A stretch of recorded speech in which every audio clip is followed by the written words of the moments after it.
வணக்கம், நான் உங்கள் சௌமியா பிரவீன்குமார். இன்றைக்கி என்னோட கிச்சனில் நம்ம என்ன ரெசிபி பார்க்க போகிறோன்னா ரொம்ப குயிக்காக பண்ணுற ஒரு வெங்காய போண்டா ரெசிபி தான். இதை குட்டி குட்டியாக எப்படி குயிக்காக பண்ணுறதுன்னு பார்க்கலாம் வாங்க. இதை பண்ணுறதுக்கு ஒரு மிக்சிங் பவுலில் ஒரு பெரிய வெங்காயத்தை சின்ன சின்னதாக கட் பண்ணி வச்சுருக்கேன், அதை சேர்த்திக்கலாம். இது கூட ஒரு கைப்பிடி அளவு கட் பண்ணி வச்சுருக்க கருவேப்பிலை சேர்த்திக்கலாம். அதே மாதிரியே சின்ன சின்னதாக கட் பண்ணி வச்சுருக்க கொத்தமல்லி எல்லாம் சேர்த்திக்கலாம். இதுக்கு தேவையான அளவு உப்பு சேர்த்திக்கலாம். 1/2 டீஸ்பூன் மிளகாய்த்தூள் சேர்த்திக்கலாம். 1/2 டீஸ்பூன் சீரகம் சேர்த்திக்கலாம். கொஞ்சமாக பெருங்காயத்தூள் சேர்த்திக்கலாம். இப்போ கொஞ்சமா இதை உப்பி வரதுக்காக 1/4 டீஸ்பூன் பேக்கிங் சோடா சேர்த்திக்கலாம்.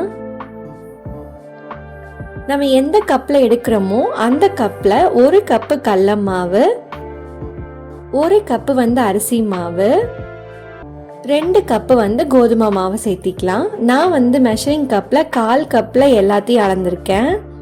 நீங்கள் டம்ளரில் அளக்கிற மாதிரி இருந்தால் 2 கப்பு கோதுமை மாவுக்கு 1 கப்பு அரிசி மாவும் 1 கப்பு கடலை மாவும் சேர்த்திக்கோங்க. இப்போ நான் போடுற அளவு 4 பேருக்கு சரியா இருக்கும். இதை தண்ணி இல்லாமல் நல்லா கலந்து விட்டுக்கலாம். இந்த மாதிரி எல்லாம் ஒன்னோட ஒன்று கலந்ததுக்கு அப்புறமா கொஞ்சம் கொஞ்சமாக தண்ணி ஆட் பண்ணிக்கலாம். இந்த மாதிரி தண்ணி தெளிச்சு நம்ம பிசைஞ்சிக்கலாம். மிக்ஸ் பண்ணிட்டு இந்த கன்சிஸ்டன்சிக்கு வர வரைக்கும் பிசைஞ்சுக்கலாம். ரொம்ப கெட்டியாகவும் இருக்கக்கூடாது, ரொம்ப தண்ணியாகவும் இருக்கக்கூடாது. இதுதான் கரெக்டான கன்சிஸ்டன்சி.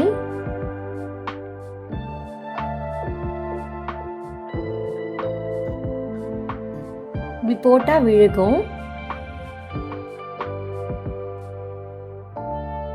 இப்போ ஒரு கடாயில எண்ணெய் காய்ச்சிக்கலாம். கையில் இந்த மாதிரி எடுத்து போட்டுக்கலாம் குட்டி குட்டியா. ஒரு 2 நிமிஷம் வேக விடலாம்.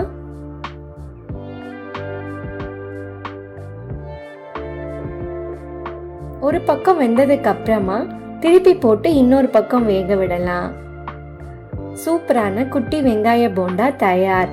இந்த மாதிரி மழை காலத்துல ஈவினிங் சட்டுன்னு இந்த ரெசிபி செஞ்சு பாருங்க. வீட்டில் இருக்கவங்க எல்லாம் விரும்பி சாப்பிடுவாங்க. இந்த மாதிரி சிம்பிளான குயிக்கான ரெசிபிஸை உங்களுக்கு பார்க்கணுன்னா என்னோட சௌமியா இந்த கிச்சன் சேனல் சப்ஸ்கிரைப் பண்ணுங்கள். தேங்க்யூ ஃபார் வாட்சிங் மை வீடியோ.